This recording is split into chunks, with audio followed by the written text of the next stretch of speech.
Eluiarrek egia esan 2007an abiatu zuen gutxi gorabehera berdintasuneko ibilbide hori, eta egia da garai hartan aitzindariak izan ginela esan daiteke, ze inguru horretan eta garai harretan zientzia munduan ez zegoen begirada hori oraindik oso garatuta, ezta? Baina, guk bagenuen lantalde bat, partaidetzako lantalde eta euskara lantalde bat, eta beraiek euskara planak eta garatzen zituztenean ikusi zuten behar hori existitzen zela gizartean.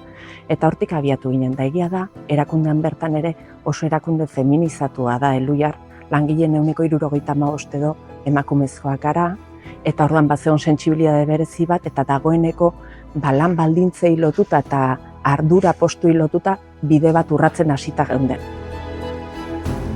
Aipatu behar da, berdintasunari dagokionez, hasiera batean guk arreta berezia jartzen genuela lan baldintzei eta nolabait zeuden egiturazko arazoetan, ez? Berdintasunari dagokionez.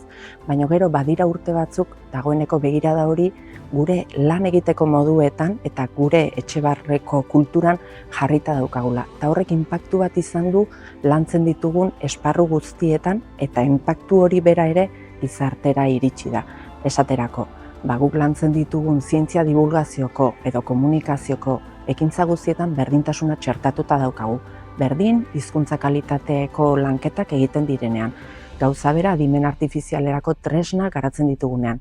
Zientzia hezkuntzan gabiltzanean. Proiektu guztioien muinean edo oinarrian zeharkakotasunez lantzen dugu berdintasuna.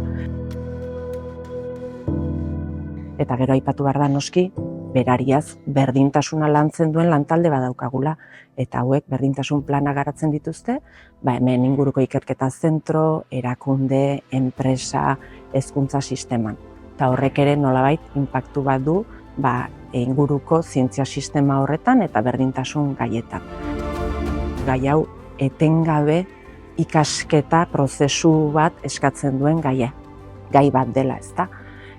Gizarte erronka bat da, eta erronka berriak sortzen zaizkigu etengabe. Bai etxe barruan eta bai kanpoan. Esaterako orain oso bogan dagoen eta arlo berria den adimen artifizialaren arloan, bai etxe barruan eta kanpoan oso sektore maskulinizatua dela detektatuta daukagu, baina gure lanetako bat da orain, nolabait, sektore maskulinizatuak diren zientziako esparru horietan berdintzaleak izan daitezen nola lortu, ezta? Eta gure ustez, 3 erronka nagusi identifikatzen ditugu eta estrategikoki landu beharreko 3 ildo edo. Batetik, emakumeak zientzian hitzak berak dioen bezala, emakumezko gehiagoren presentzia beharrezkoa da zientzian, eta azken urteotan bokazioetan edo asmo profesionaletan indarra handia jarri da, eta uste dugu oraindik ere lan hori egiten jarraitu behar dela. Bigarrena ikusten duguna da erakundeak, hau da, ikerketa zentro, ikerketa erakundeak, ze motatako erakunde izatea nahi dugun, hori ere hausnartu behar da, eta nolabait berdintasun irizpideekin jantzi behar ditugu erakunde horiek.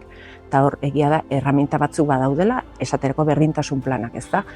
Eta azken ikuste dugu, badagola beste hilo bat agian gutxien garatuta dagoena gaur egun, orain arte edo, dela ikerketan bertan, ikerketa gaietan eta hor berdintasunaren irizpideak eta inklusibitatearenak eta aniztasunarenak ere txertatzea.